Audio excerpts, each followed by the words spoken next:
Doctor Rajendra Trivedi साहब जो है वो एक लंबे समय से मुझसे परिचित हैं। मेरे वरिष्ठ भी रहे हैं और अ, अपने कार्यकाल में मैं कई बार उनसे मार्गदर्शन लेता रहा हूँ। आज मुझे ये सौभाग्य प्राप्त हुआ है कि मैं उनका परिचय से आप लोगों को अवगत कराऊं। तो श्री राजेंद्र त्रिवेदी जी का जन्म मध्य प्रदेश के देवास जिले के पास एक छोटे से कस्बे में हुआ है।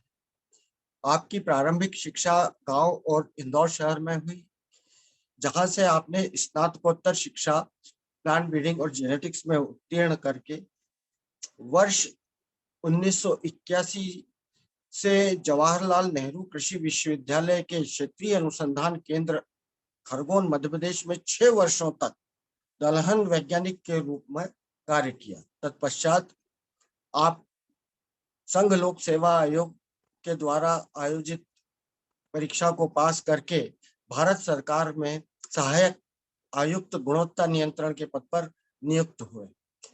भारत सरकार द्वारा आपको विभिन्न पदों पर समय समय पर पदस्थ किया गया। आपने अपने 38 वर्षों के सेवा काल में न केवल अपने दायित्वों का निर्वहन किया, अपितु 3 और विषयों में स्नातकोत्तर की शिक्षा भी इस अवधि में प्राप्त की, जो कि सीच साइंस एंड टेक्नोलॉजी न्यूजीलैंड से तथा दिल्ली यूनिवर्सिटी से लॉ और मैनेजमेंट की शिक्षा थी। इसके अतिरिक्त कई विषयों में आपने स्पेशलाइजेशन भी किया है, जिसमें से जो मुख्य मुख्य है वो इंटेलेक्चुअल प्रॉपर्टी राइट्स, जो कि विपो स्विट्जरलैंड से, एवं प्लांट वैरायटी प्रोटेक्शन, जो कि PVP office Washington DC America से प्रमुख है। 38 वर्षों के आपके सेवा काल में राष्ट्रीय और अंतर्राष्ट्रीय स्तर पर बीज उत्पादन, बीज प्रमाणीकरण, बीज गुणवत्ता परीक्षण तथा प्लांट वैरायटी प्रोटेक्शन और वेराइटल डेवलपमेंट व रिलीज के क्षेत्र में विशेष कार्य किया है।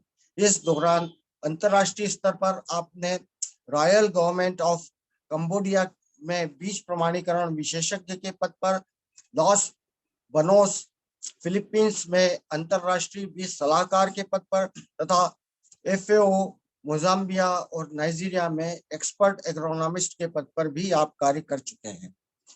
राष्ट्रीय स्तर पर भी आप भारत सरकार के कृषि मंत्रालय में कई उच्च पदों पर कार्य कर चुके हैं, जिसमें से डायरेक्टर एनएचआरटीसी बनारस, उपायुक्त गुणवत्ता नियंत्रण नई दिल्ली, विशेष कर्तव्य अधिकारी नेशनल सीड प्रोजेक्ट नई दिल्ली तथा पीवीपी एंड एफआरए नई दिल्ली में प्रथम रजिस्ट्रार होने का गौरव भी आपको प्राप्त हुआ है। साथ ही वर्तमान में आप अपनी सेवाएं कार्यपालक संचालक के पद पर भारतीय राष्ट्रीय बीज संगठन नई दिल्ली को दे रहे हैं। बलराम टीम आपके उज्जवल भविष्य की कामना करती है और अपेक्षा करता है कि आपका सानिध्य, मार्गदर्शन और आशीर्वाद समय समय पर हमें मिलता रहेगा। धन्यवाद।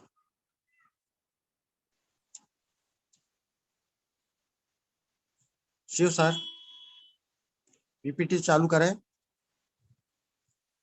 अब इसके साथ ही मैं आज के मुख्य वक्ता राजेंद्र त्रिवेदी साहब को आमंत्रित करता हूं कि वे आए और अपना उद्बोधन चालू करें।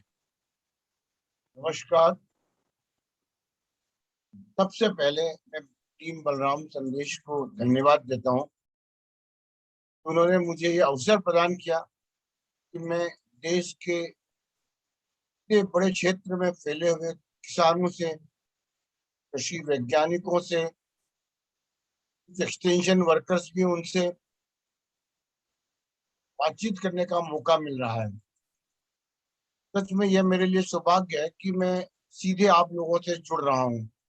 शायद मैं सबसे पहले प्रश्न करूंगा आज्ञा, जैसे कि मेरी आवाज साफ आ रही है सभी लोगों को, क्योंकि थोड़ा सा ये जरूर देखना चाहिए कि जो है मैं कहना चाहता हूँ वो आप लोग तक पहुंच रहा है कि नहीं पहुंच रहा है। जी सर, आ रही है। ठीक है, धन्यवाद। हाँ, धन्यवाद।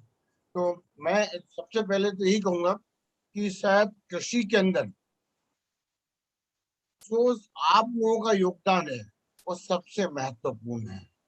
अगर देखा जाए तो चाहे भारत सरकार का सिस्टम हो, राज्य सरकार का सिस्टम हो, या यूनिवर्सिटीज हो, या स्वायत्त संस्थाएं हो, चाहे बीज प्रमाणीकरण हो या बीज निगम, सबका अल्टीमेट एम, सबका जो अंतिम उद्देश्य है वो है किसानों का कल्याण, आप लोगों तक पहुंचना। ये सबसे सभी का एक ही लक्ष्य है। जैसे सारी नदियां मिलकर समुद्र को जाती हैं, वैसे ही सभी लोगों का एक ही लक्ष्य है कि किसानों को किस तरह से लाभ दिया जाए, किस तरह से उन्हें तकनीकी जानकारी दी जाए, और किस तरह से, मैं तो ये कहूँगा कि उनके खुद के ज्ञान, जो किसानों का ज्ञान है, उसको भी किसी उनसे लेके दूसरे किसानों को दिया जाए।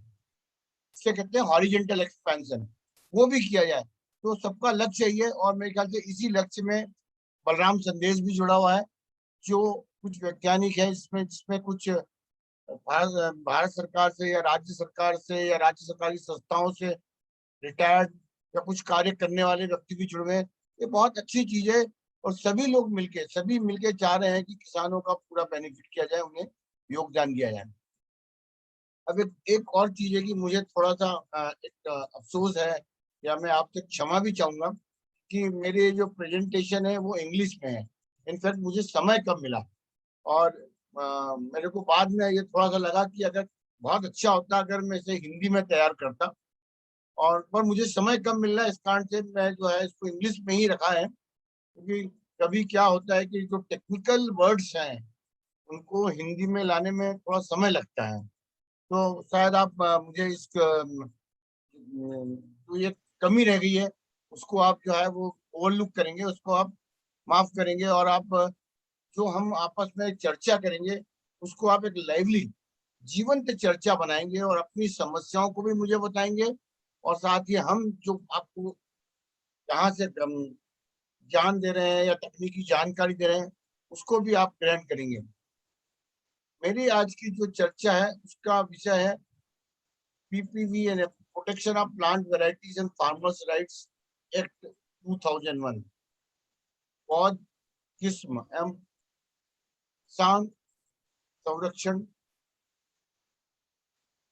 अधिनियम 2001। इनफैक्ट इस एक्ट की के बारे में मैं आपको थोड़ा सा बैकग्राउंड दूंगा, और इसके साथ ही साथ यही बताऊंगा कि जो भारत सरकार ने इस कानून को लाए हैं उसका उद्देश्य क्या है, और इससे किसान किस तरह से लाभान्वित हो सकते हैं, किस तरह से यह न सिर्फ उनके उत्पादन को बढ़ाने में, वरन उन्हें अंतरराष्ट्रीय क्षेत्र में भी अगर अपना उत्पादन को बाहर भेजना चाहते हैं उसमें भी कैसे योगदान कर सकता है। ये सारी चीजें मैं आपको इस एक्ट के बारे में, इस एक्ट का जो एक महत्वपूर्ण भाग है वह है किसानों का अधिकार, इसके बारे में भी मैं आपको डिटेल में बताऊंगा, और इसके साथ ही इस कानून की जरूरत क्यों पड़ी, ये कानून क्यों लाया गया। वैसे ही हिंदुस्तान में काफी कानून है, फिर इस कानून की जरूरत क्यों पड़ी, इसके बारे में भी मैं आपको डिटेल में बताऊंगा, और साथ ही कृषि के लिए कैसे ये आगे बढ़ाने में सहयोग देगा या किस तरह से इसका योगदान होगा, उसके बारे में भी मैं आपसे पूर्ण चर्चा करूंगा।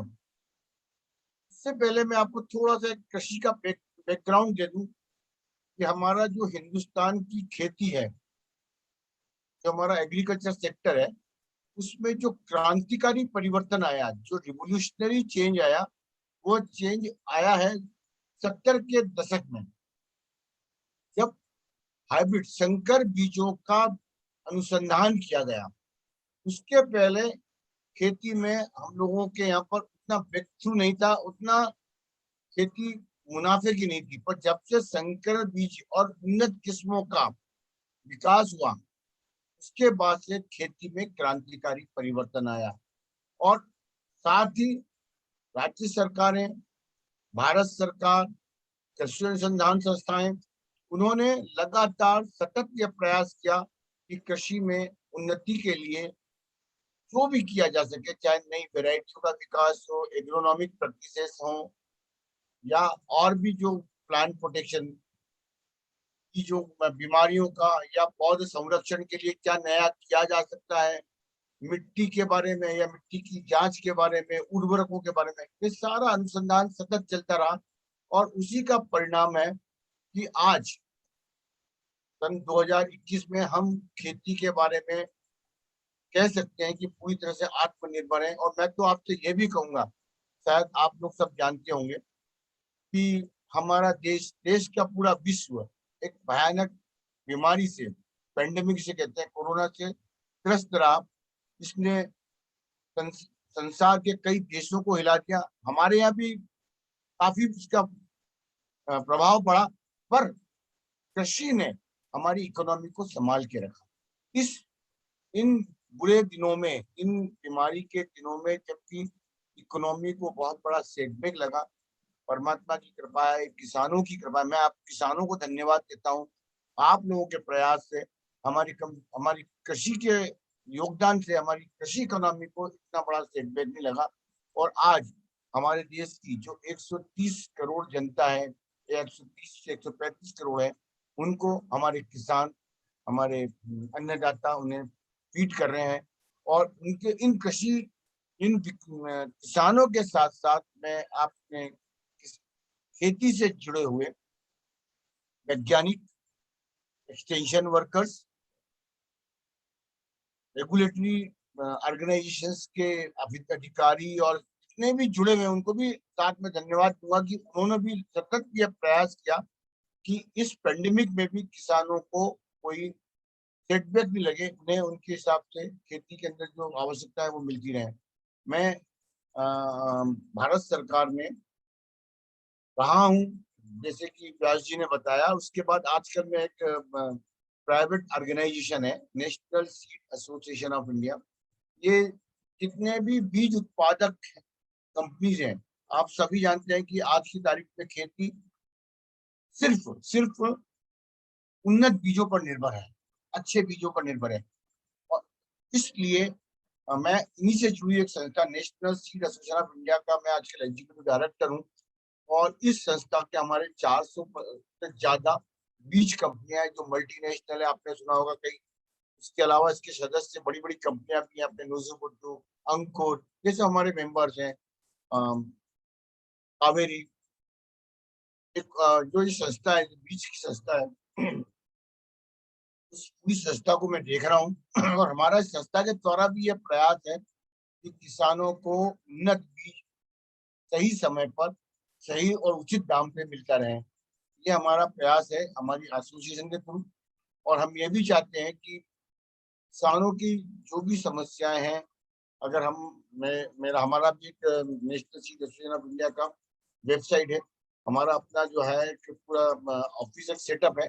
आप हमें भी अपनी कोई भी समस्या है जो बीजों से संबंधित है, चाहे वो उनकी पर्सनल है या सामूहिक है या किसी से भी हो, तो हमें भेज सकते हैं। हम भी चाहेंगे उस समस्या का निराकरण करने का प्रयास करें।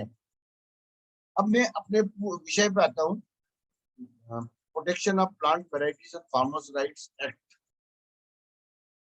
प्रेजेंट पीपीटी का जरा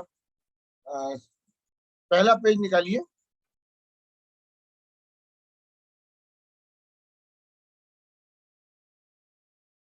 पीपीटी कहाँ पर है?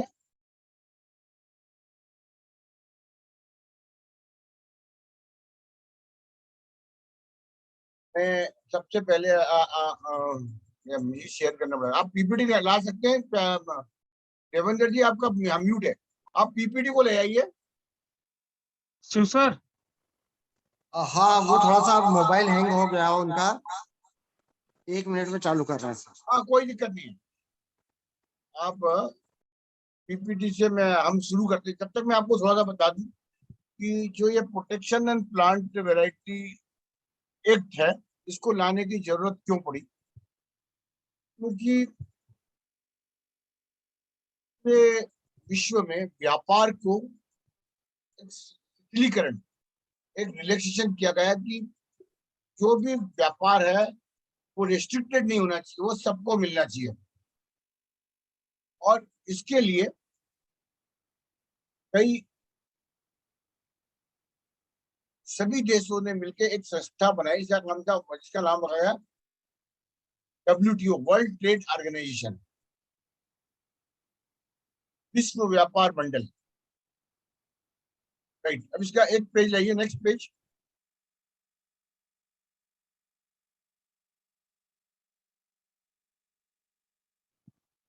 नेक्स्ट पेज लाइए इसका।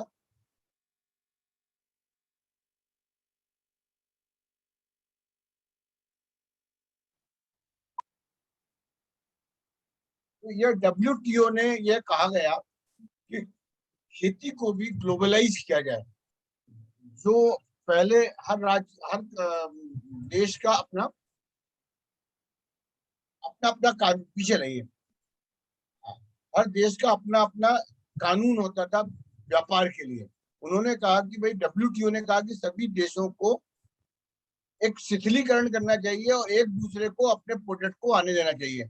इसीलिए वर्ल्ड ट्रेड ऑर्गेनाइजेशन बनाया। तो उसमें ये कहा था कि एग्रीकल्चर में जो प्लांट वेराइटीज है, जो नए नए पौध इसमें है, इनको भी WTO के अंदर रखा जाना चाहिए। तो इसलिए, और उसको एक तरह से प्रोटेक्शन इसलिए, आपको एक मैं वर्ड देता हूँ, इंटेलेक्चुअल प्रॉपर्टी राइट, बौद्धिक संपदा, इसे हिंदी में कहते हैं बौद्धिक संपदा।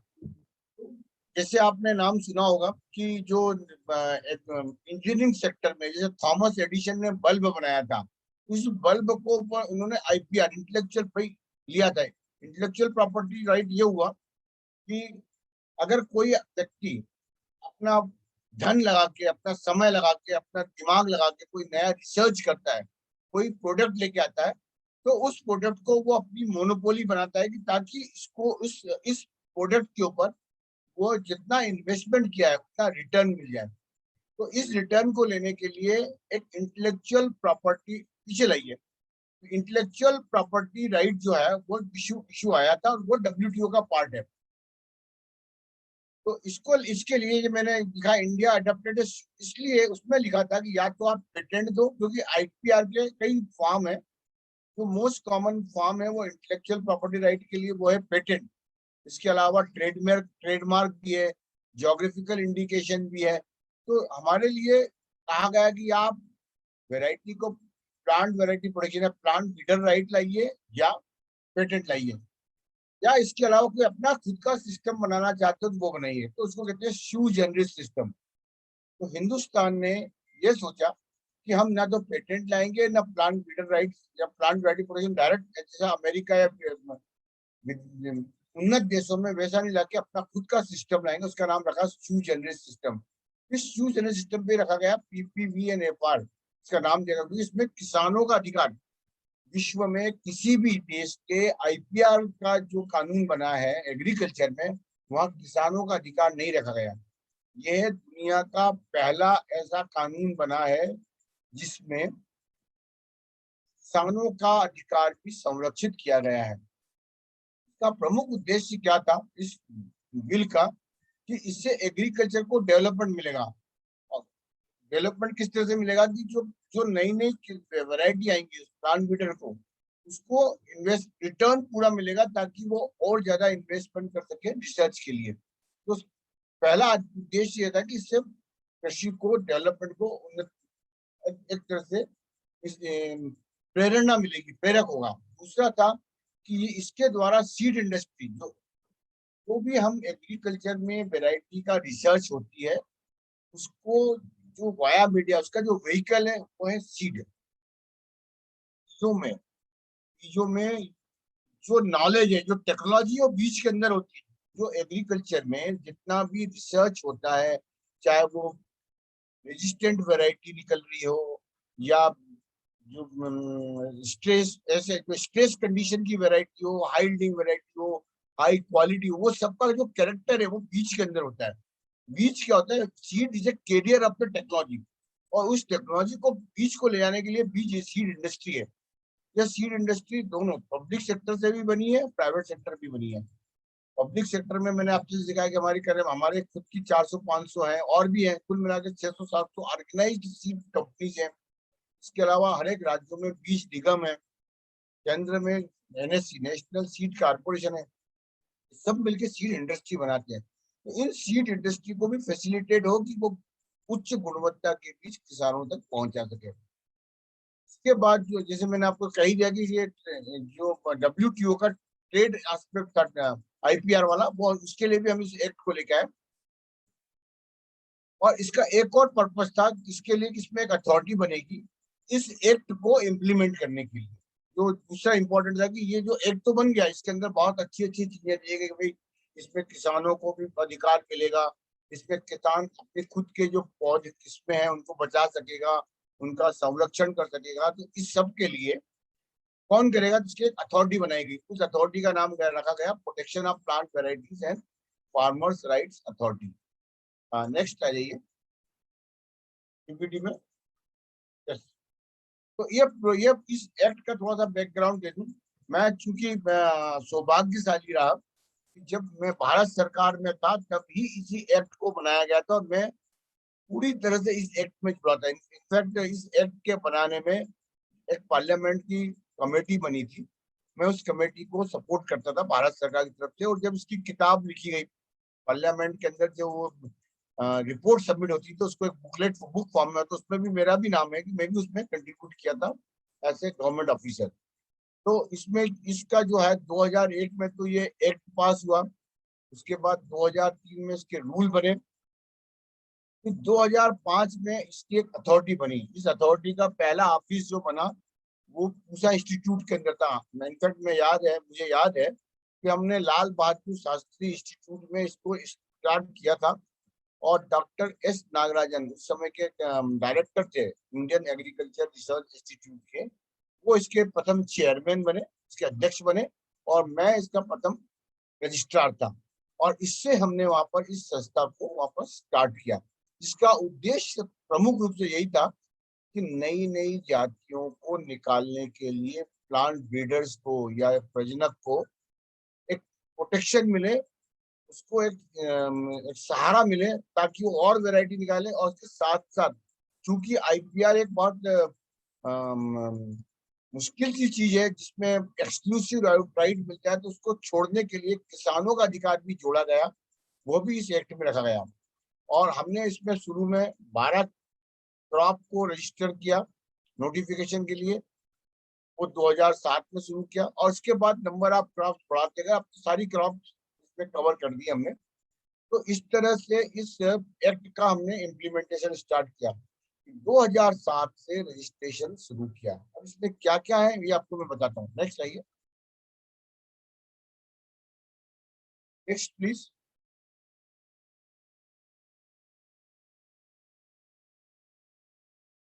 पीछे वाला ये बैक प्लीज। चलिए, इस इंपॉर्टेंट प्रोविजन ऑफ जिस इसमें क्या क्या दिया हुआ इस एक्ट में, मैं आपको शुरू से बताऊंगा इसमें क्या क्या है। एक किसानों का अधिकार, ये आप लोगों के लिए बहुत जरूरी है।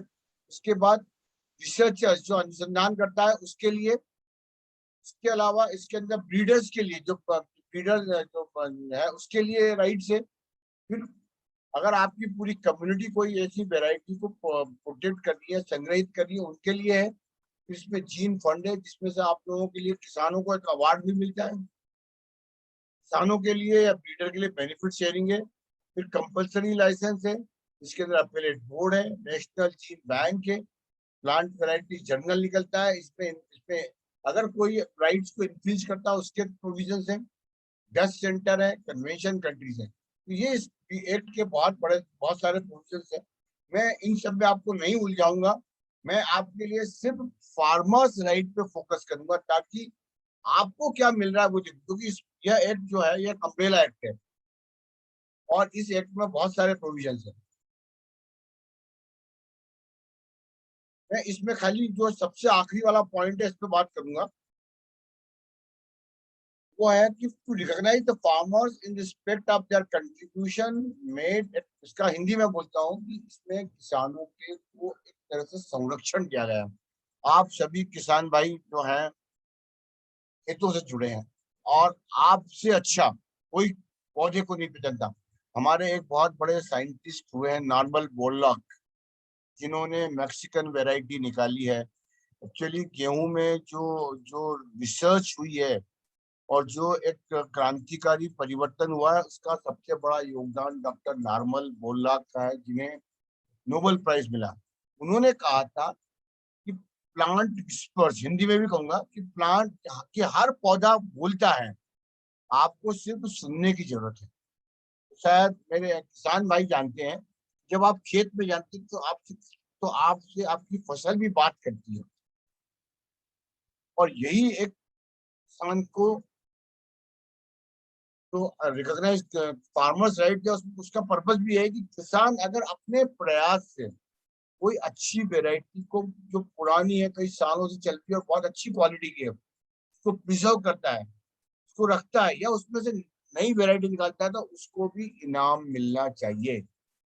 उसको ये इस पौधे में इस एक्ट का प्रोविजन है। नेक्स्ट, अगला अगला आइए, नेक्स्ट आइए। इसमें जो 3 राइट है, रिसर्चर्स राइट्स, फार्मर्स राइट्स और ब्रीडर्स राइट्स हैं इनफैक्ट। तो इसमें मेन जो है फार्मर्स राइट्स को मैं बता रहा हूँ। बाकी जो ब्रीडर को राइट ये होता है कि अगर कोई वेराइटी निकाली है तो ब्रीडर को एक्सक्लूसिव राइट है कि वह उस वेराइटी को अपने हिसाब से किसी को भी बेचने के लिए दे सकता है, उसके अलावा कोई और उसको नहीं बेच सकता। पर इसमें भी एक छूट है, एक नहीं 2 छूट है। एक छूट है रिसर्च की। अगर कोई वैज्ञानिक उस प्रोटेक्टेड वैरायटी पे रिसर्च करना चाहता है तो वो कर सकता है, बस ये है कि उसको बार बार यूज नहीं होता है। एक बार यूज करके वेरिएशन करके उसमें कुछ नया निकाल सकता है, पर बार बार वो वैरायटी यूज नहीं करेगा। ये रिसर्च है। और एक और है वो फार्मर्स राइट्स है। इसमें किसान को पूरी आजादी दी गई है कि कोई भी नई वैरायटी जो कोई साइंटिस्ट निकाल के ला रहा है, उस उसके बीज को अगर किसान अपने यहाँ लाता है तो उसे अधिकार है कि उसको वो रोक, उस बीज को वो अपने पास रख सकता है। यही फार्मर्स राइट से मैं इसके अगले स्लाइड में मैं उसको और एक्सप्लेन करूंगा। नेक्स्ट आइए।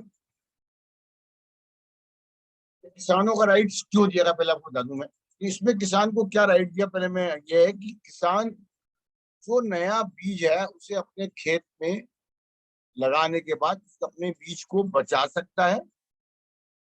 उस बीज को वह अपने पड़ोसी किसान को भी दे सकता है।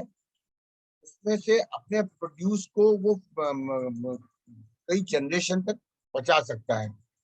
तो ये एक अधिकार है जो किसान को दिया गया है। नहीं तो उसके अलावा अगर ब्रीडर ने कोई वैरायटी निकाली है तो व्यापारी उस बीज को बिना ब्रीडर की परमिशन के नहीं ले सकता। इसका कारण क्यों? क्योंकि आपको सबको ज्ञात है कि हमारे देश में जो किसान है वो बहुत छोटे किसान है और उनको बार बार बीज लेना बहुत मुश्किल पड़ता है और बहुत रिमोट एरिया में है। अगर उनको ये अधिकार नहीं होगा तो उनको बार बार बीज लाने में बहुत दिक्कत होगी और हर किसान के पास इतने सामर्थ्य नहीं कि बार बार जाके लाए। इसलिए फार्मर सेव सीड एक बहुत बड़ा राइट है जो दिया गया है। और इसका कारण भी है कि हमारे किसान, हमारे जो है 80% जो होल्डिंग है वो बहुत छोटी वाली है और टोटल 138.11 मिलियन हमारे पास ऑपरेशनल होल्डिंग है। और एक और चीज है, इसमें से भी जो सर्टिफाइड सीड है वो सिर्फ 39.41% यूज करते हैं। और हमारा मतलब ये है कि 60% पॉपुलेशन किसानों की वो अपना खुद का बीज बचा रही है, तो उनको भी अधिकार देना चाहिए, वो दिया जा रहा है। आपको सबको पता है कि बीज की भी 3 क्लास होती है हमारे सिस्टम में। प्रणव व्यास जी तो चूंकि सर्टिफिकेशन एजेंसी में थे, इन्हें बहुत अच्छी तरह पता है कि हमारा जो एक सीड का एक सिस्टम है, ब्रीडर, पहले nucleus seed, breeder seed, foundation seed, certified seed. और ये सारे सीड जो है वो सिर्फ नोटिफाइड वेराइटीज के बनते हैं। वेराइटी नोटिफाइड होती है आईसीआर में ट्रायल करके, वो एक पूरी विधि है। तो उसका उतना, उसका जो बीज होता है वो भी सिर्फ 40% किसान ही यूज कर पाते हैं। 60% किसानों के लिए तो अपना बीज है, इसलिए किसानों का राइट्स दिया गया है। नेक्स्ट आइए।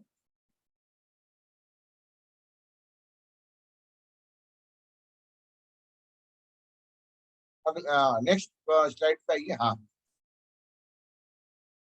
तो ये जो किसानों का राइट दिया गया इस सेट को, किसान को क्या क्या राइट है। सबसे पहले तो मैंने ये बताया कि किसान एक्सेस टू सीड, मतलब जो भी बीज है उसको किसान को बचाने का, उस बीज को पूरा अधिकार है। आप उस किसान को मना नहीं कर सकता कोई भी कि भाई आपने ये बीज क्यों बचाया। फिर दूसरा है, किसान को, अगर किसान की वैरायटी है, आपके खेत से कोई बहुत अच्छा पौधा है या कोई बहुत अच्छी किस्म है जो आप कई सालों से लगा रहे हैं, और उसको किसी ने ले लिया, कोई बीज कंपनी ने, चाहे वो इंडियन हो या फॉरेन की हो, उसने उसके ऊपर अनुसंधान करके नई वैरायटी निकाली। अब उसमें जो फायदा होगा उसको भी आपको देना पड़ेगा, उसको है बेनिफिट शेयरिंग। मतलब किसान के खेत से ली हुई वैरायटी पे फायदा देना पड़ेगा ब्रीडर को, ये है बेनिफिट शेयरिंग। फिर कंपेंसेशन है, ये है कि अगर किसान को बीज मिलता है, ये बहुत अच्छा प्रोविजन है। आपने किसी सीड कंपनी से, चाहे वो मानसेंट हो, माइको हो या कोई भी हो, उससे आपने बीज लिया और आपको बीज खराब निकला, वो वैरायटी रजिस्टर्ड है, उसने कहा कि आपको इतने क्विंटल उत्पादन मिलेगा और नहीं मिला, तो आप उस कंपनी से कंपेंसेशन ले सकते हैं। अभी वो कानून नहीं है, इसमें दिया हुआ है पीपीएन एफआर एक्ट में कि रजिस्टर्ड वैरायटी अगर परफॉर्म नहीं करेगी तो ब्रीड फार्मर्स को जो भी उसकी कंपेंसेशन है वो मिलेगा। वो कितना मिलेगा वो अथॉरिटी डिसाइड करेगी। फिर इसके ऊपर एक और है कि उसमें किसानों को अगर मान लो एक्सेसिव प्राइस कोई चार्ज करता है, मान लो कोई भी सीड कंपनी है वो बीज को इतना ज्यादा चार्ज करती है कि किसान की अफोर्ड में नहीं आता है, तो वो अथॉरिटी को लिख सकता है, और अथॉरिटी जो है अथॉरिटी एक कंपल्सरी लाइसेंसिंग के थ्रू बीज का भाव कम कर सकती है। ये भी किसान के लिए एक राइट है।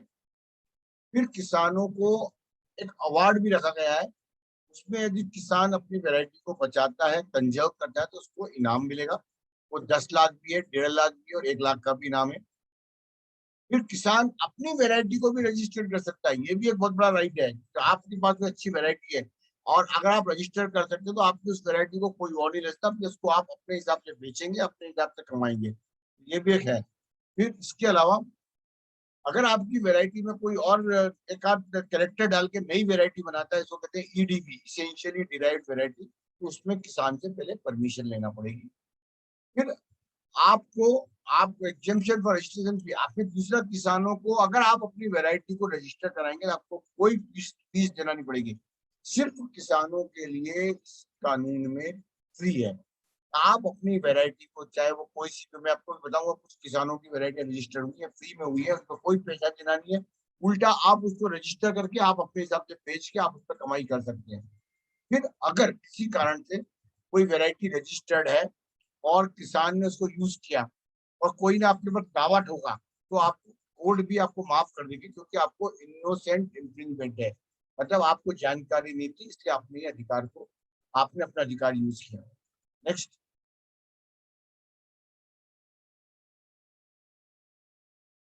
अगला आ जाइएगा। किसान कौन है इस सेक्टर में? इस किसान में वो किसान वो है जो खुद खेत को खेती कर रहे हैं या उसको सुपरवाइज कर रहे हो, किसी और से खेती करवा रहे हैं, या तो आप खेती करो या किसी के थ्रू आप करवाओ पर आप सुपरवाइज कर रहे हो। और इसके अलावा जो ट्रेडिशनल वैरायटी को, पुरानी वैरायटियों को, आपके लैंड रेसेस को प्रिजर्व कर रहे हो, संभाल रहे हो, तो आप भी किसान हो। नेक्स्ट, अगला आइए।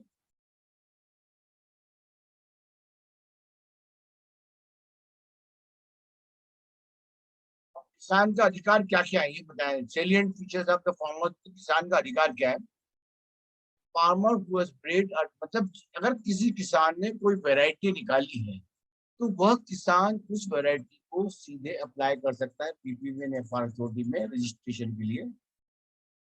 और उसमें खाली उसको ये करना है कि उसको डिक्लेयर करना है कि ये वैरायटी किसान की है। उसमें एक फॉर्म दिया हुआ है, फॉर्म में आपको जो है वो जिला पंचायत से या डिस्ट्रिक्ट ब्लॉक या आपके ब्लॉक डेवलपमेंट ऑफिसर से या आपके कृषि अधिकारी से, जो आपका एग्रीकल्चर एईओ है, एग्रीकल्चर, वो सर्टिफाई करेगा कि भाई ये किसान की अपनी वैरायटी इसने अपने खेत में निकाली है, तो आप उस वैरायटी को रजिस्टर करवा सकते हैं। अगले आइए। मैं थोड़ा सा स्पीड करूंगा क्योंकि मेरा प्रेजेंटेशन में चाहता हूं कि मैं डिस्कशन में ज्यादा भाग लूं, तो मैं जरा 5-10 मिनट में मैं अपना प्रेजेंटेशन खत्म करके फिर आपके साथ डिस्कशन में हिस्सा भी लूंगा। तो आगे बढ़िए, नेक्स्ट प्लीज। फार्मर हुआ ब्रेड, इसमें ही दिखा है किसान भी को भी एक ब्रीडर, एक प्रजनक के रूप में उसको भी वैज्ञानिक माना है, वो भी अपनी वैरायटी को रजिस्टर कर सकता है। अगला आइए, नेक्स्ट।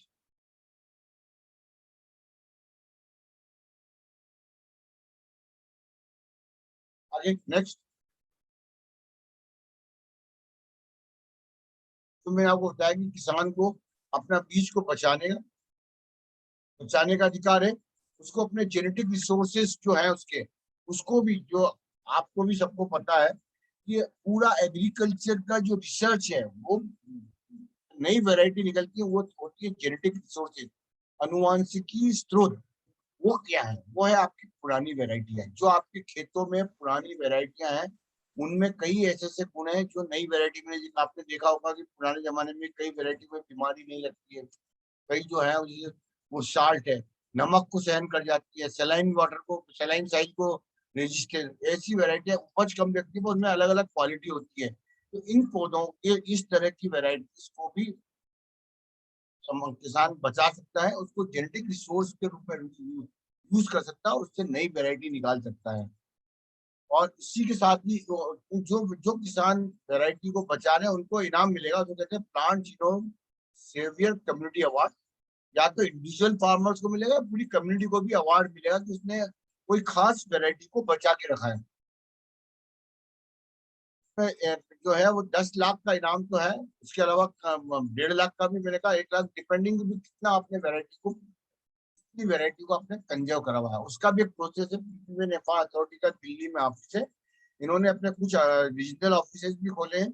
और सबसे बेहतर तरीका है कि आप अपने डिस्ट्रिक्ट के एग्रीकल्चर ऑफिसर से या आपके एग्रीकल्चर एक्सटेंशन ऑफिसर की मदद से आप अथॉरिटी को लिख सकते हैं, और अथॉरिटी में आपका जो भी आपका कंट्रीब्यूशन है वो उनको बताया जाता है, फिर अथॉरिटी जो है उसके हिसाब से एक्शन ले सकती है।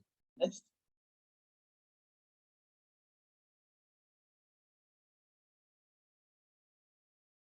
नेक्स्ट आइए अगला।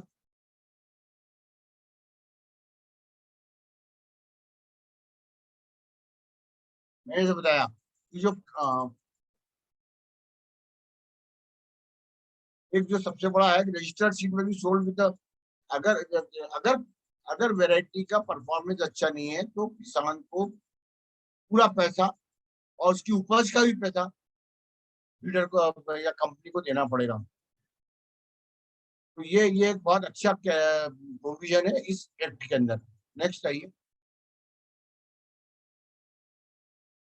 अगला आइए।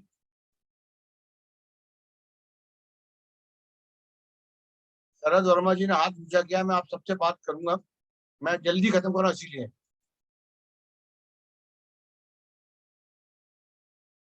एक सबसे मैं इम्पोर्टेंट चीज जो मैं आपको संक्षिप्त में बता दूं कि जो भी आपके खेतों में आपको वेरिएशन वेरिएशन मतलब विभिन्नता नजर आती है, उसको अगर आप वैरायटी के रूप में आप डेवलप करते हैं, वो वैरायटी को आप प्लांट वैरायटी अथॉरिटी में रजिस्टर करके उसके ऊपर आप एक्सक्लूसिव राइट ले सकते हैं।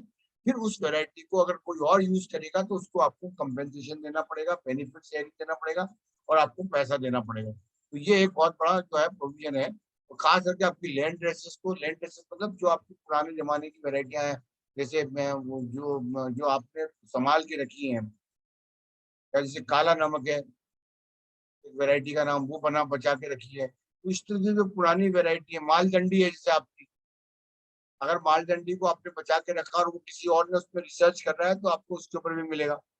नेक्स्ट लीजिए।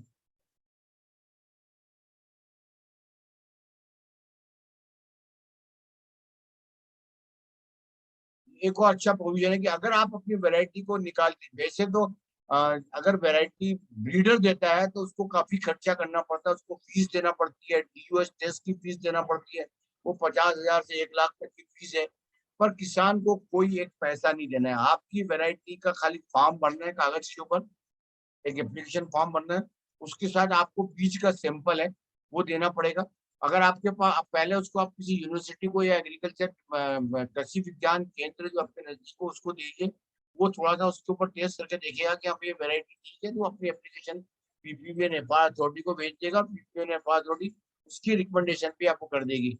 अदरवाइज बीपीएन अथॉरिटी को 2 साल टेस्ट करता है, उसको कहते हैं DUS, डिस्टिंक्टिवनेस विभिन्नता, यूनिफॉर्मिटी एक रूपता,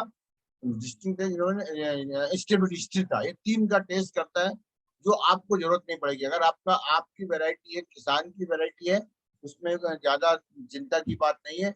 आपकी वैरायटी में कैरेक्टर होना चाहिए, वो उसके डिस्टिंक्टिवनेस मतलब उसमें जिस कैरेक्टर के लिए आप चाहते हैं, जो आपको लगता है कि ये इसमें एक ऐसी चीज है जो लोगों से जो दूसरी वैरायटी से अलग है, आप उसको रजिस्ट्रेशन के लिए भेज सकते हैं और उसमें आपको कोई फीस नहीं देना है। नेक्स्ट।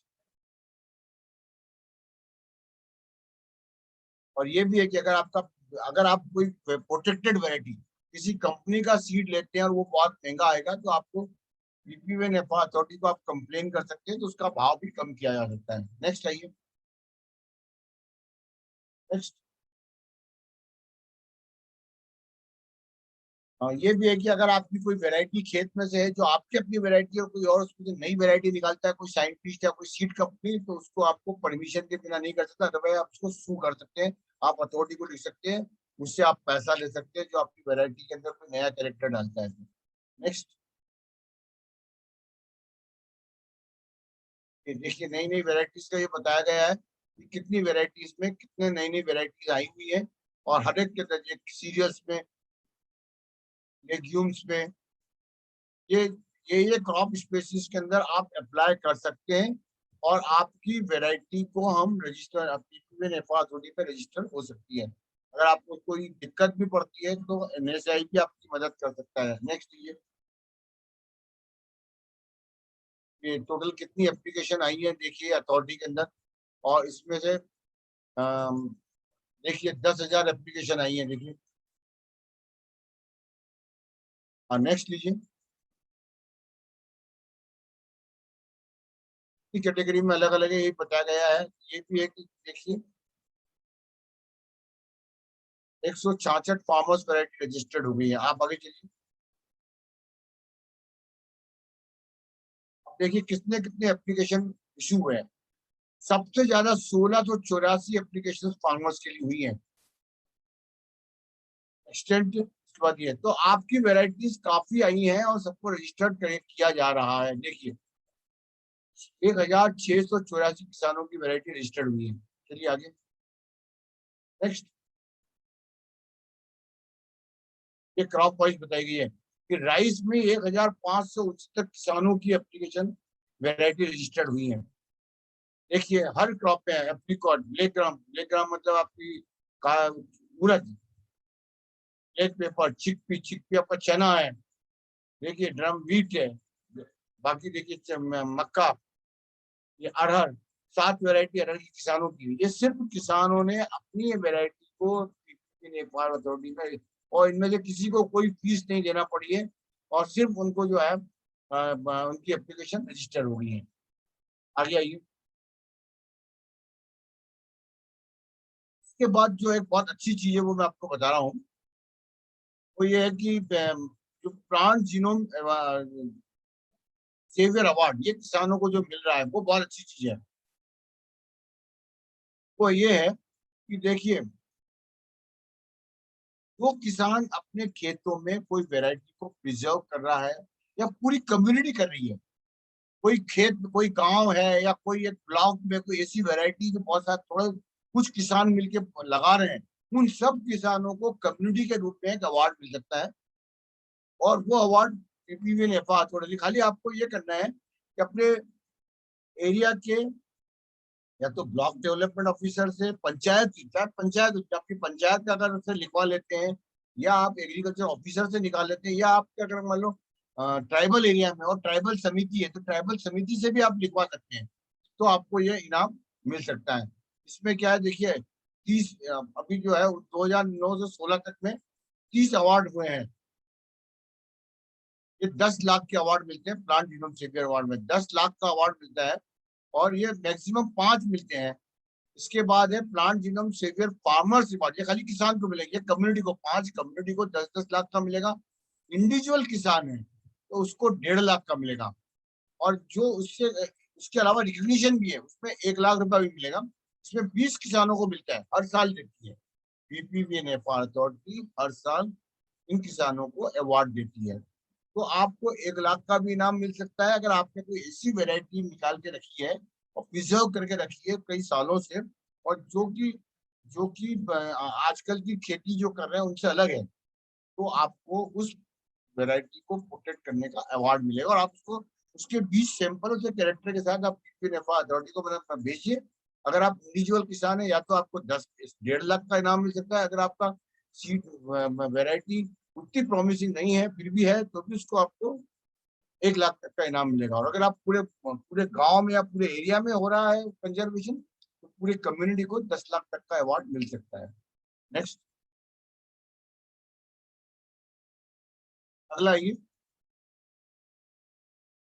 देखिए, ये कुछ किसानों की वेराइटियां हैं जो है, जैसे तिलक चंदन, हंसराज, दादाजी एचएमटी, ये वेराइटी गेहूं की है। ये ये किसान ने अपने हिसाब से सेव कर अप्लाई किया, उनकी वेराइटी को बिना पैसे के रजिस्टर होगी। अब उसके ऊपर काफी पैसा कमा रहे हैं। जो ये वेराइटी रजिस्टर हो गई है उसको कोई और नहीं बेच सकता बिना किसान की परमिशन के। तो किसान उसके ऊपर रॉयल्टी ले रहा है, अपने हिसाब से उसके पैसे चार्ज कर रहा है, उसको उसके हिसाब से बेनिफिट भी मिल रहा है। ये है फार्मर्स वेराइटी को रजिस्टर करवाने का। अगला ये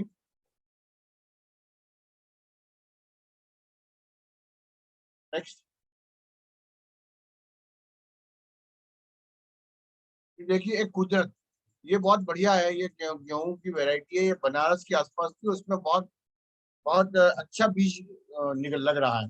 इसके बाद रजिस्ट्रेशन क्या प्रोसेस है, पीपीवी-एनएफआर अथॉरिटी को आपको जो ट्रेडिशनल वैरायटी है, it is important to involve all community. अगर आपको ट्रेडिशनल वैरायटी है तो पूरी कम्युनिटी का किसी ब्लॉक डेवलपमेंट ऑफिसर से लिखवाइए और उसमें ये लिखेंगे भाई ये हमारी पूरे एरिया के अंदर ये वैरायटी है। जब वैरायटी किसान ने निकाली है तो वो कह सकता है कि ये मैंने निकाली है, या अपनी पत्नी के साथ भी उसका नाम जोड़ सकता है कि हम, क्योंकि ये पारिवारिक होता है खेती के अंदर भी, तो उसके थ्रू भी वो अपना दोनों के नाम से वो वैरायटी को रजिस्टर करवा सकता है और उसको कोई फीस देने की जरूरत नहीं है। नेक्स्ट, अगला ये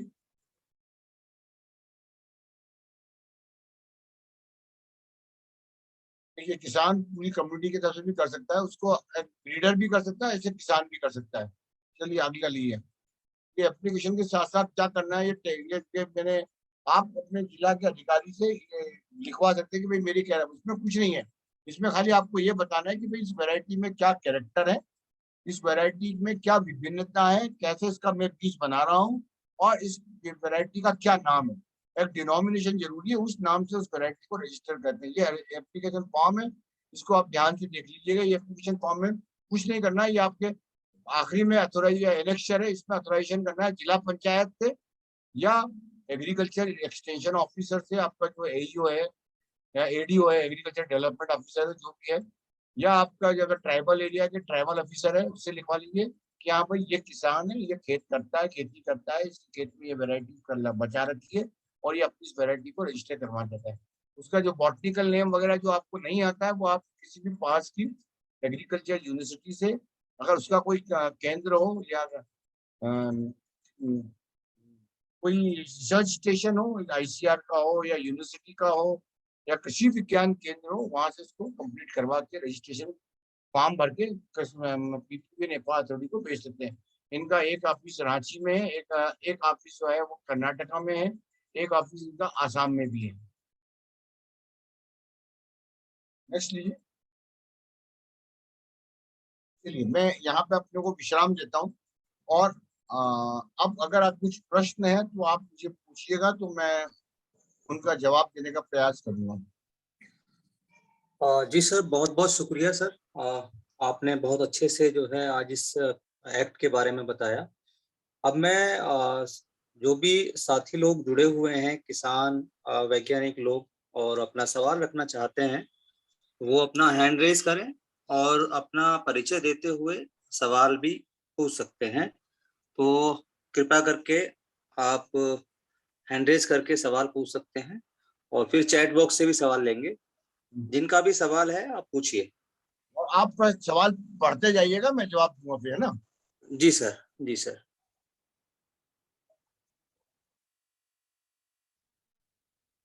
हाँ, शरद वर्मा जी पूछ रहे हैं, तो सर आप अपना परिचय दीजिए, कहाँ से हैं और अपना सवाल रखिए please. Sharad Verma ji.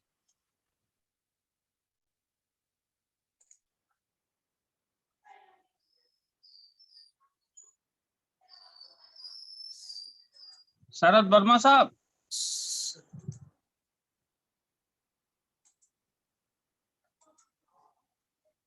Unmute हो नहीं पा रहे हैं क्या? आपने आपको अनम्यूट कीजिए शरद वर्मा जी।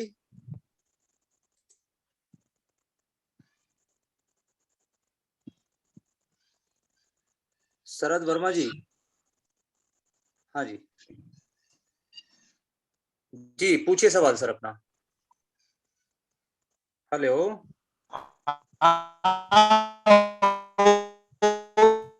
शायद आपके यहाँ नेटवर्क प्रॉब्लम है। आप बाहर आ जाइए, हेलो नेटवर्क। सर, वो बारिश होने के कारण सर हो नहीं रहा था हुआ। कोई बात नहीं, आप बाहर आ जाइए, ऊपर आ जाइए या बाहर आ जाइए। सर मैं शरद वर्मा होशंगाबाद जिले से। हाँ सर, नेटवर्क प्रॉब्लम है सर, यहाँ बारिश बहुत हो रही है सर। कोई बात नहीं, कोई बात नहीं, आप थोड़ा सा बाहर आ जाइए, पूछ लीजिए। सर बारिश बहुत हो रही है। आप चैट बॉक्स में भी अपना सवाल लिख सकते हैं।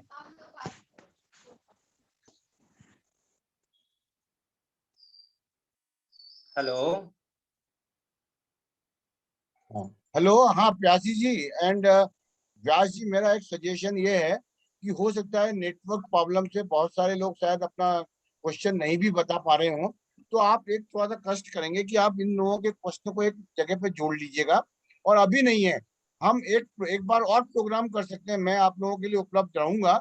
उस समय जी सर। सिर्फ हम प्रश्नोत्तर का ही कार्यक्रम रखें, ताकि उसमें आप लोगों के उसको नोट डाउन करके आप में से कोई एक बोलता भी जाएगा तो उसका हम जवाब उस तरह से बना लें। क्योंकि मुझे लग रहा है कि आजकल नेट की बड़ी प्रॉब्लम है, बारिश हो रही है कई जगहों पर, और कुछ लोगों को जो है वो कनेक्टिविटी प्रॉपर नहीं मिल रही है। जी बिल्कुल सर, बिल्कुल बिल्कुल। अभी बसंत वर्मा जी हैं जिनका हैंड रेज है। प्लीज सर अपना सवाल पूछिए प्लीज। बसंत वर्मा जी, आप अपने आप को अनम्यूट कीजिए। नमस्कार। हेलो। हेलो। आप बोलिए। हाँ जी, हाँ जी। सर मैं बसंत वर्मा बोल रहा हूँ हरदा जिले से। Very good. अ, मैंने पिछले 5 वर्ष पूर्व एक कस्तूरबा गांधी ट्रस्ट से एक बीज लाया था लाल मक्के का। उसको धीरे धीरे डेवलप करके मैं अभी करीब 25 एकड़ में लगाया है उसको। तो क्या मैं इस एक्ट के अंतर्गत अब रजिस्ट्रेशन करवा सकता हूँ क्या? आपने उसमें कुछ डेवलपमेंट किया है? जो बीज आप वहां से लेके आए थे, उस बीज जी में कुछ सुधार किया है आपने उसमें? कि उसमें अपने आपने जब लगाया तो उसमें कोई जी अच्छा कैरेक्टर देखा होगा, कोई एक क्वालिटी देखी होगी, अगर आपको लगता है कि आपने उसमें सुधार करके कुछ क्वालिटी इंप्रूव किया है तो आप कर सकते हैं।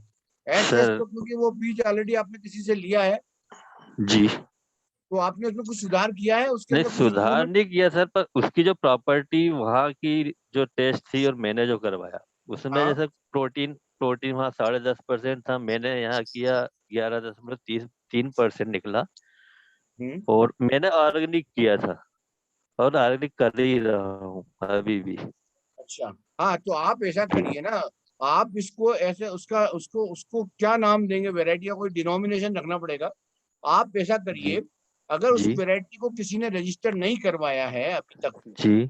और ओके। आपके पास आपको लगता है कि ये वैरायटी कोई ले जाके रजिस्टर नहीं करवा दे अपने नाम से, इससे बेहतर है कि आप अपना एप्लीकेशन बनाइए, जी तो किसान वैरायटी के नाम से बनाइए, उसमें लिखिए कि मेरे में ये वैरायटी है, ये इसकी क्वालिटी है, मैं अपने अपने एक नाम से रजिस्टर करना चाहता हूँ। और आप इसको ठीक है। अथॉरिटी को भेज दीजिए। अगर अथॉरिटी को लगता है कि इस वैरायटी के नाम से या इस कैरेक्टर से कोई वैरायटी अभी तक रजिस्टर नहीं हुई है, और चूंकि एक किसान की वैरायटी है, वो रजिस्टर कर लेंगे। जी क्योंकि सर। ऐसा है ना, ओके। आजकल बड़ी बड़ी कंपनियां क्या होती है कि अच्छी वैरायटी को निकालती हैं, खुद इंप्रूवमेंट करके अपने नाम से कर लेती हैं। तो वो जी एक बार अगर कर लेंगी तो फिर आप लोगों को नहीं मिल पाएगा, फिर वो अपने नाम उनके नाम से रहेगी।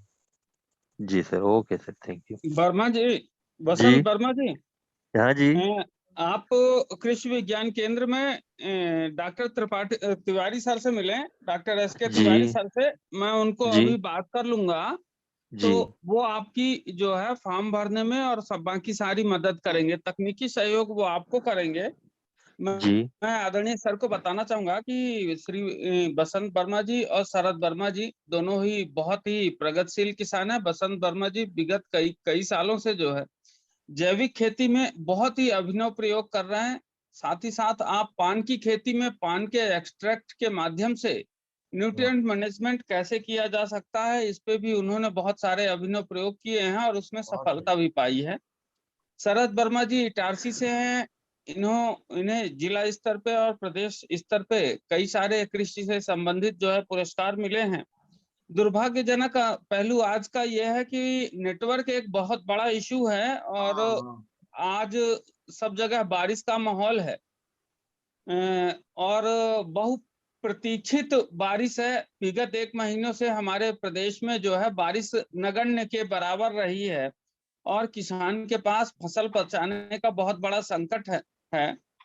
यहाँ तक कि हम जैसे लोगों ने तो अभी तक बोना शुरू नहीं किया था और विगत 3 दिन से लगातार हम प्रजनक बीज उत्पादन की बुवाई कर रहे हैं, जो रात में दिन और रात बराबर ही चल रही है। अभी ये कार्यक्रम समाप्त करने के बाद भी मैं खेत की तरफ ही जाऊंगा अरे और बात खेत की बात तरफ से, हाँ, खेत की तरफ से ही आके इसको सीधा शुरू किया था।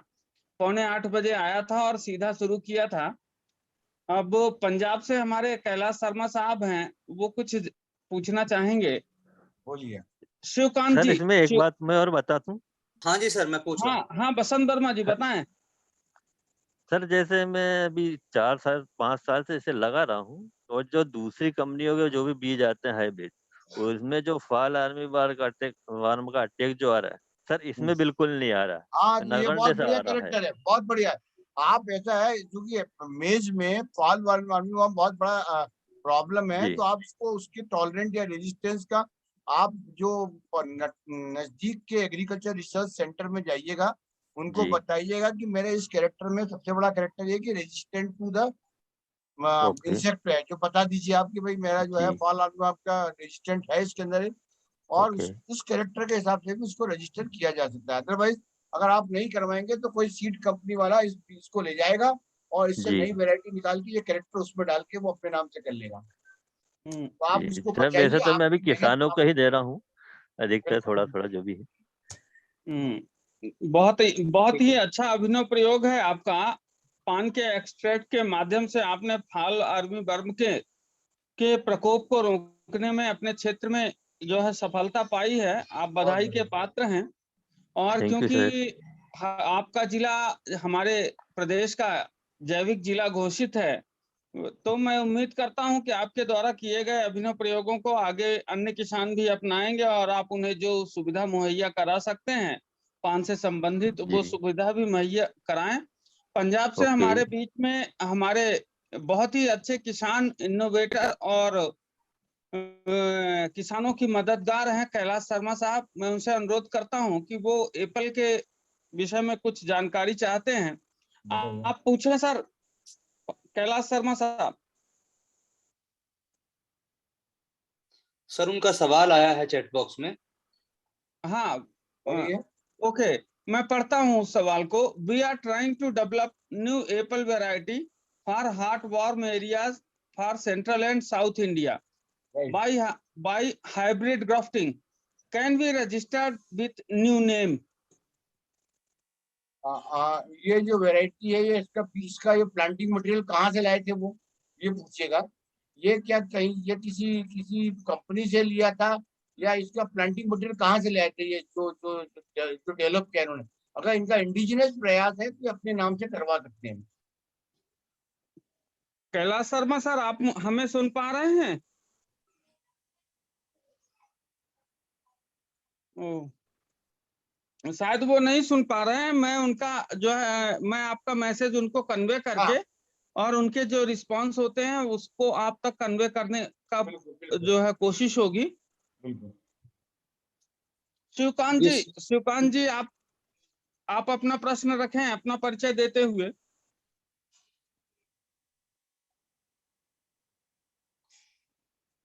सर इनका शिवकांत जी चैट बॉक्स में ही है सवाल जो है।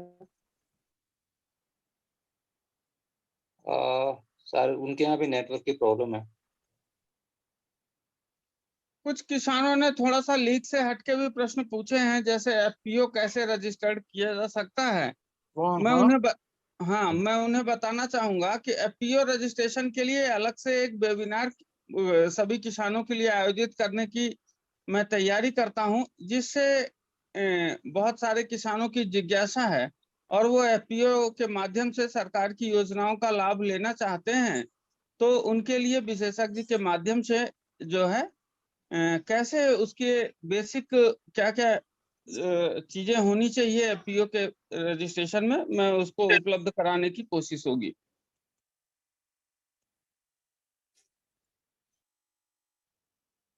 और किसी भी किसान का कोई भी प्रश्न?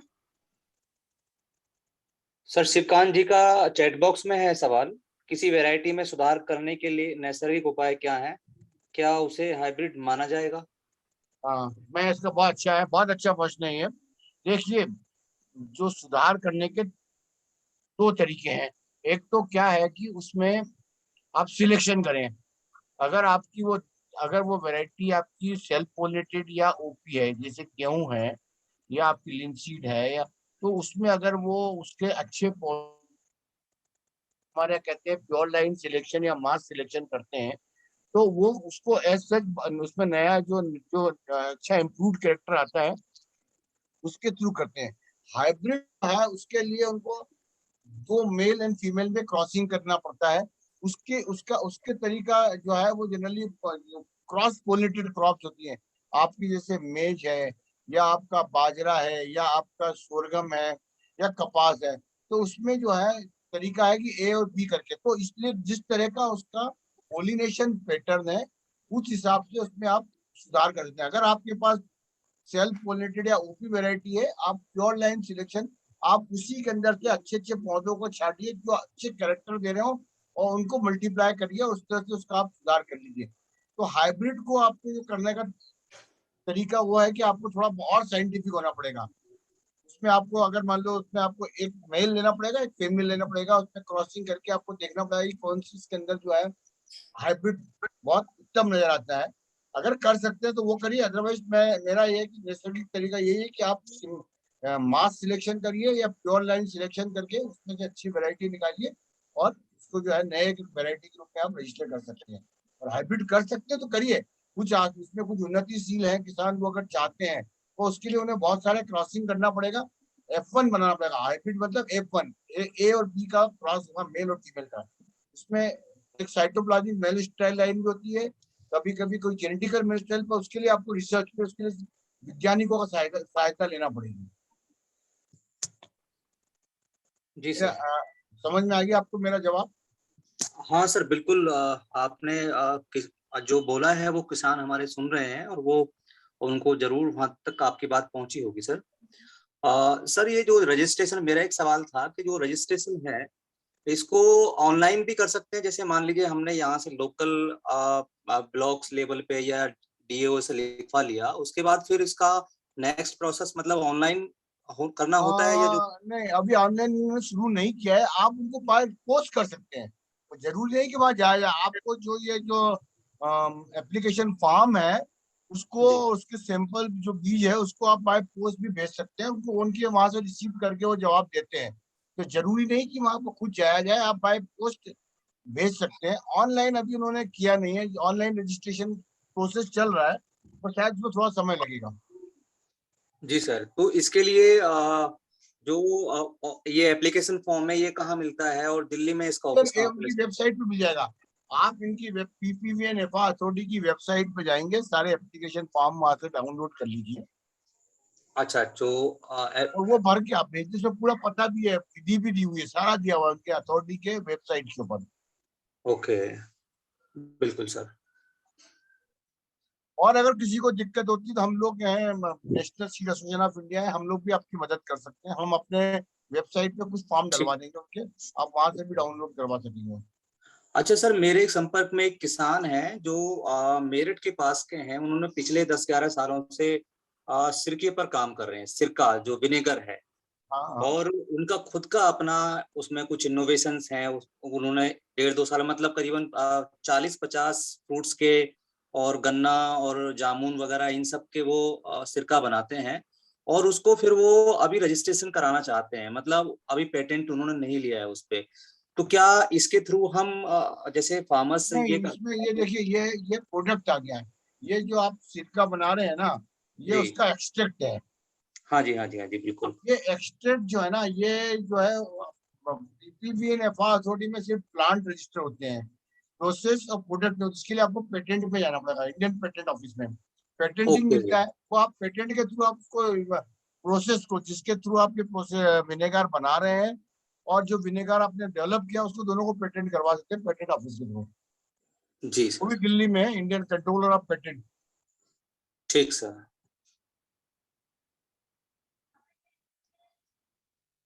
तो अभी कोई और जो हमारे पार्टिसिपेंट्स हैं, किसी का सवाल हो तो प्लीज आप पूछिएगा।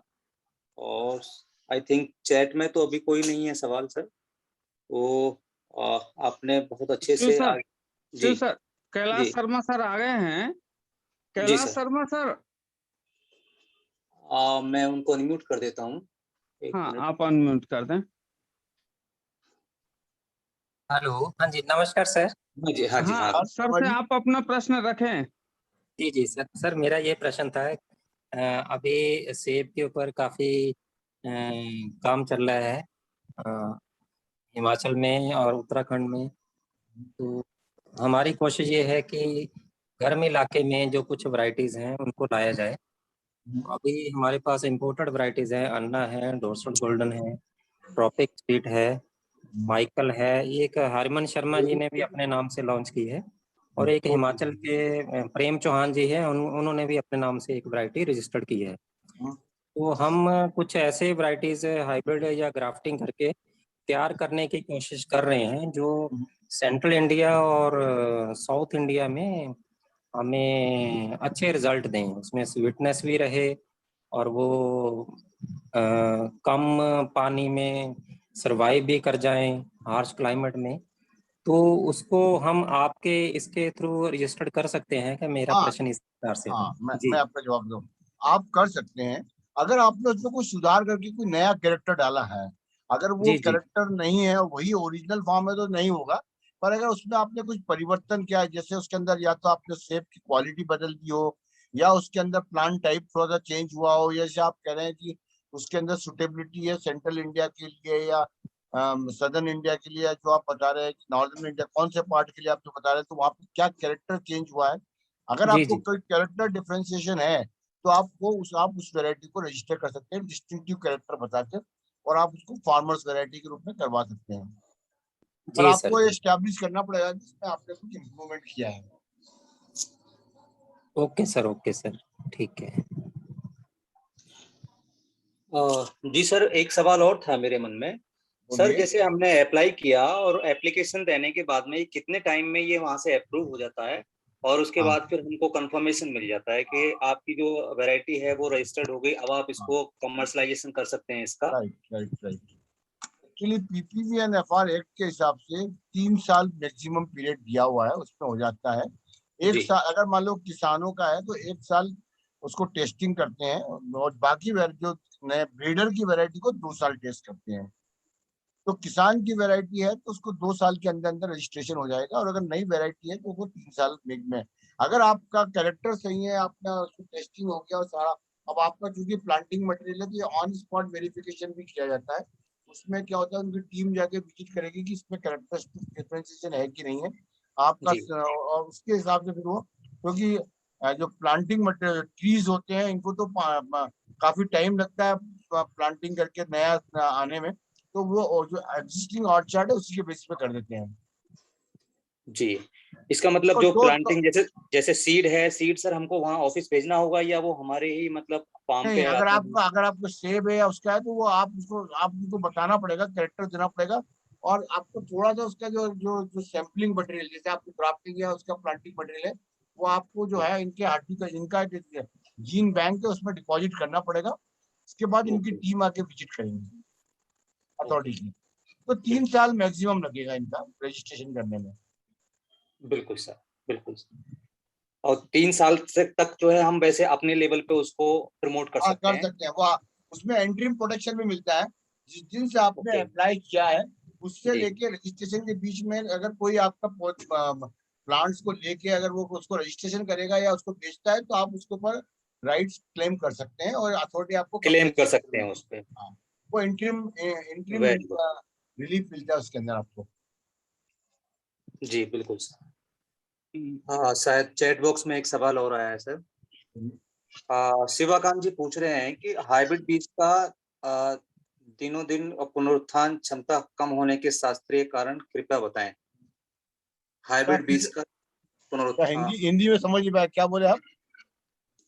जो हाइब्रिड सीड है ना सर, हाँ, वो कह रहे हैं कि उसका बहुत ज्यादा उत्पादन, हाँ, उसका दोबारा उत्पादन नहीं हो पाता है, मतलब वो एक बार लगाने के बाद में वो दोबारा नहीं पैदा दे पाता है।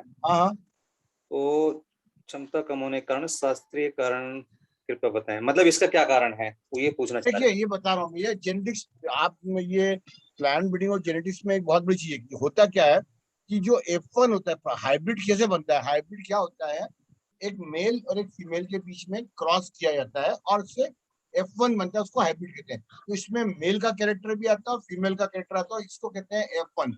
तो जब ये F1 को, जब इस हाइब्रिड के बीज को अगर आपने फिर से उगाएगा तो उसमें सेग्रीगेशन, ये जेनेटिक्स का नियम है, अनुवांशिकी का नियम है कि उसमें क्या होता है, कुछ पौधे फिर अलग अलग हो जाएंगे। इसीलिए F1 को के बाद दूसरी जनरेशन नहीं लगाया जाता क्योंकि इसका जेनेटिकल पोटेंशियल ही नहीं है। ये विज्ञान, मतलब इसको यूं कहते हैं कि इसका साइंस ही ऐसा है कि एक बार अगर आपने हाइब्रिड को लगाया जी तो दूसरी बार नहीं लगा सकते। साइंटिफिक रीजन है।